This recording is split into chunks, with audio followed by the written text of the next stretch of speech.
Corrado Malanga, de l'Université de Pise, et Filippo Biondi, impliqués dans la recherche sur le radar et la télédétection à l'Université de Strathclyde, ont publié en 2022, via MDPI, une recherche évaluée par les pairs et intitulée « Tomographie Doppler par radar à synthèse d'ouverture », révélant les détails de la structure interne à haute résolution de la grande pyramide de Gizeh qui n'avait pas encore été découverte. Leurs recherches ont été menées à l'aide de données de radar à synthèse d'ouverture et d'un logiciel breveté mis au point par Filippo Biondi qui transforme les signaux radar en informations phononiques permettant de détecter des vibrations au millimètre près.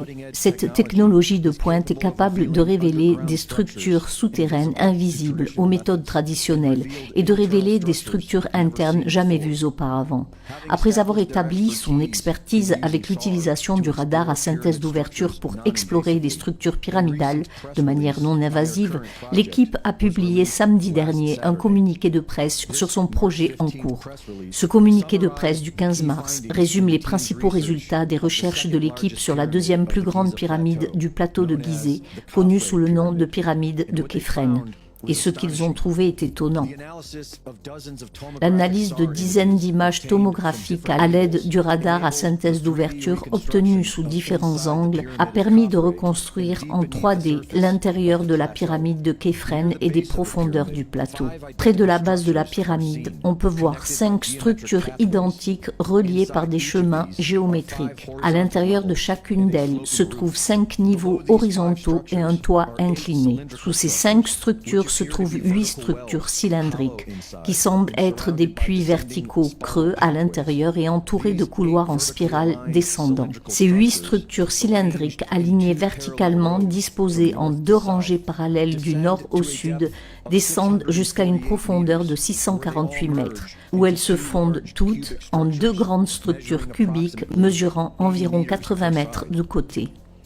L'ensemble de la structure s'étend sur environ 2 km sous la surface et s'étend sous les 3 pyramides du complexe du plateau de Gizeh. L'égyptologie traditionnelle nous explique que les pyramides de Gizeh étaient des tombeaux des pharaons Khéops, Képhren et Mykérinos et qu'elles ont été construites vers 2500 ans avant Jésus-Christ à l'aide de rampes, de traîneaux et de leviers. Mais la présence de mathématiques redondantes dans leur construction, dont pi, le nombre d'or, et la vitesse de la lumière, ainsi que le témoignage d'architectes experts d'aujourd'hui, suggère que l'histoire officielle ne tient pas la route. La structure souterraine massive, révélée par les récentes données du radar à synthèse d'ouverture, montre ce qui semble être un système mécanique ou fonctionnel, ce qui a déjà été supposé par le passé. Nikola Tesla pensait que les pyramides pouvaient exploiter les fréquences naturelles de la Terre.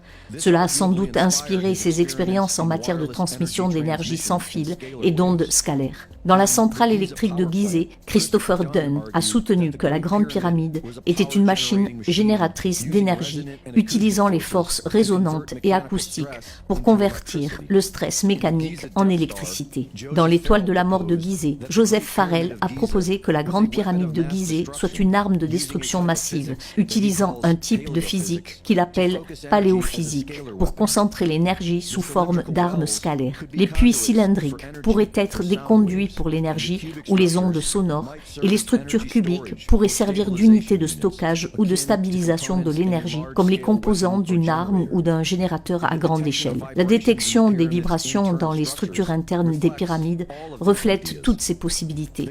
Le projet Képhren espère planifier des fouilles afin d'en découvrir davantage sur cette structure souterraine, mais l'histoire montre qu'il sera très difficile d'obtenir l'autorisation de le faire.